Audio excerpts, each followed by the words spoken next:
طیبہ طاہرہ فاطمہ زہرا سلام اللہ علیہا بلندتر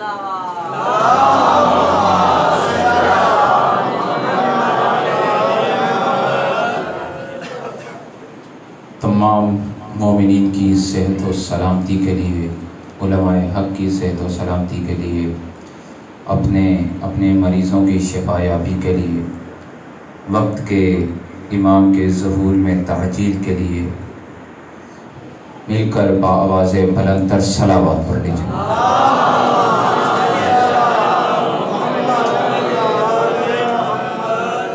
اعوذ باللہ من الشیطان اللعین الرجیم، بسم اللہ الرحمن الرحیم، الحمدللہ الذی لا یبلغ مدحتہ القائلون ولا یحصی نعماءہ العادون ولا یؤتی حقہ المجتہدون الذی لا یدرکہ بعد الہمم ولا ینالہ غوث الفتن الذی لیس لصفتہ حد محدود ولا نعت موجود ولا وقت معدود ولا اجل ممدود فطر الخلائق بقدرتہ ونشر الریاح برحمتہ ثم الصلاة والسلام والتحیۃ والاکرام علی افضل الموجودات الرسول المسدد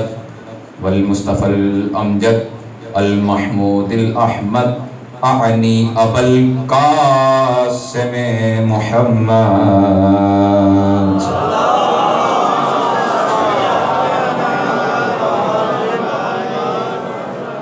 وعلى آلہ الطیبین الطاہرین المعصومین الذین اذهب اللہ عنہم الرجس وطہرہم تطہیرا۔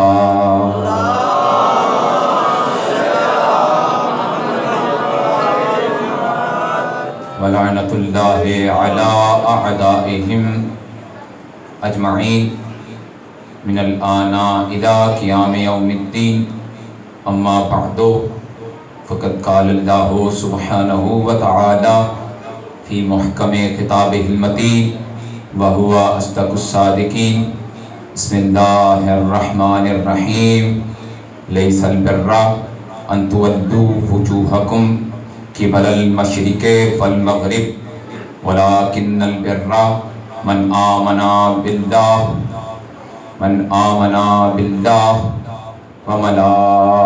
والیوم الآخر والملائکۃ والکتاب والنبیین۔ صلوات پڑھ لیجیے محمد والے۔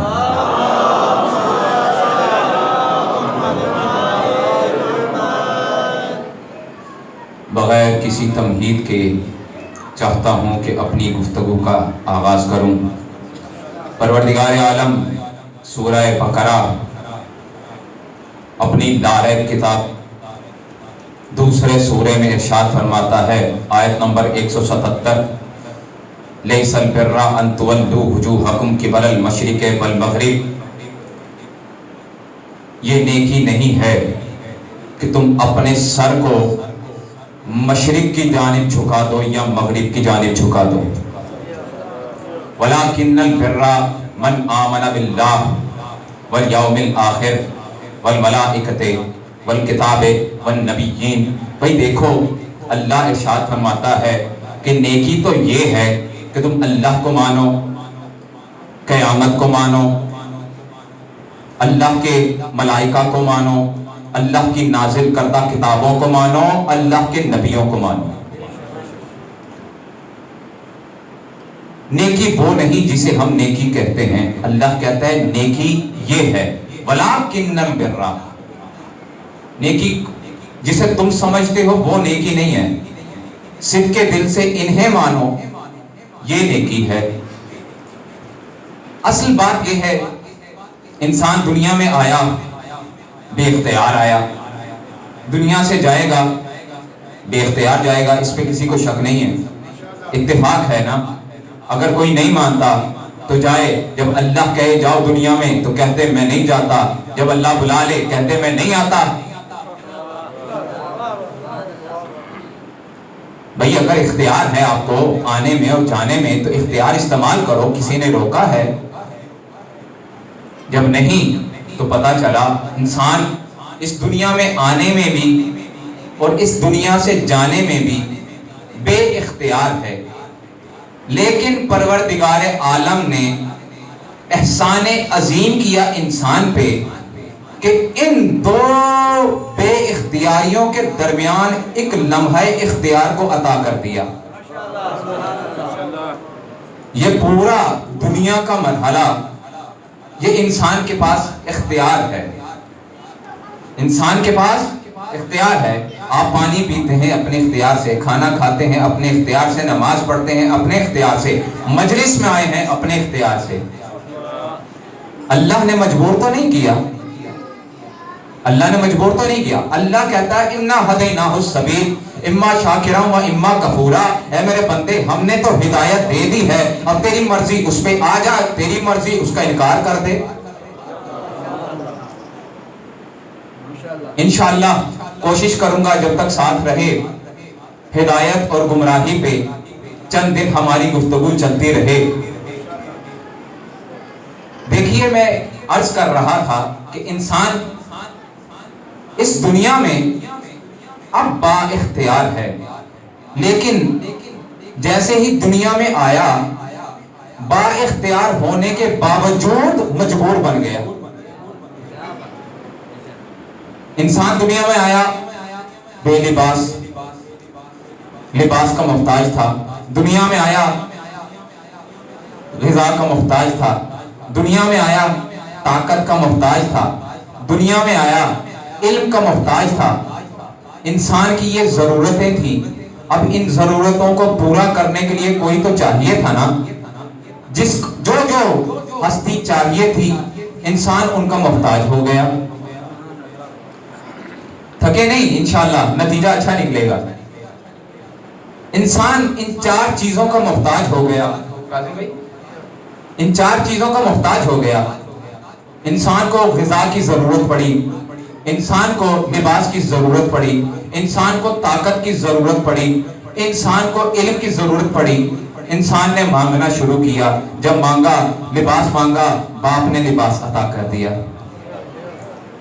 انسان محتاج تھا لباس کا، باپ نے لباس عطا کر دیا۔ انسان محتاج تھا غذا کا، ماں نے غذا کا اہتمام کر دیا۔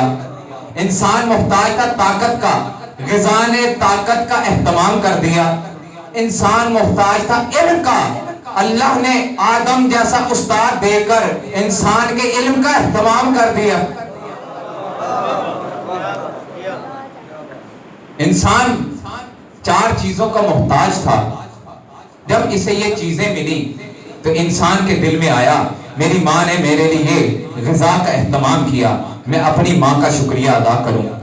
باپ نے لباس کا اہتمام کیا، میں اپنے باپ کا شکریہ ادا کروں۔ غذا نے طاقت کا اہتمام کیا، مجھے غذا کا شکریہ ادا کرنا چاہیے۔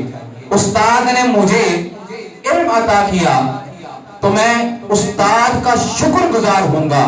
ارے سمجھ نہیں آئی، انسان ان چار ہستیوں کا تو شکر گزار بن گیا، لیکن جس نے ہدایت کا انتظام کیا اس کا شکریہ ادا کرنے کی کسی میں جرات۔ اور انسان ہدایت کا محتاج رہا۔ اب آئیے، میں نے کہا میں ہدایت اور گمراہی پہ گفتگو کرنا چاہتا ہوں، تو چلتے ہیں در ہدایت پہ بھی اور در گمراہی پہ بھی، دیکھتے ہیں ہدایت کہاں سے ملتی ہے، گمراہی کہاں سے ملتی ہے۔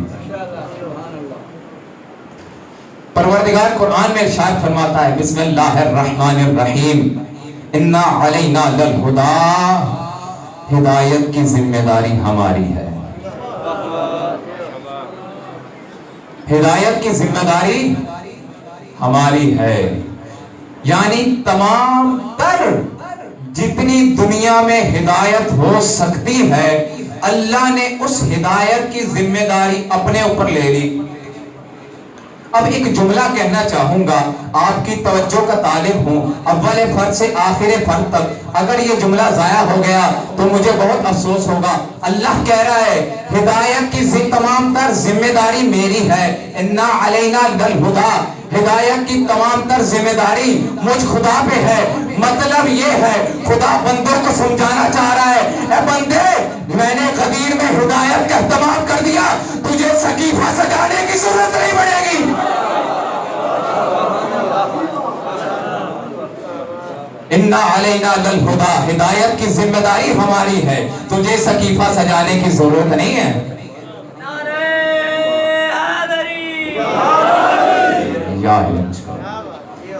ہدایت کی ذمہ داری ہماری ہے، ہم ہدایت کریں گے۔ اِنَّ عَلَيْنَا لَلْہُدَىٰ، اے انسان تیری ہدایت کی اگر ضرورت ہے نا تو اس کے اسباب بھی ہم فراہم کریں گے۔ تجھے دنیا میں اسباب فراہم کرنے کی ضرورت نہیں ہے۔ میں تو اتنا عظیم خالق ہوں کہ میں نے شاگرد بنانے سے پہلے آدم جیسے استاد کی تخلیق کی ہے، زمین بعد میں خلقی ہے، ہدایت کا انتظام پہلے کر کے بھیجا ہے۔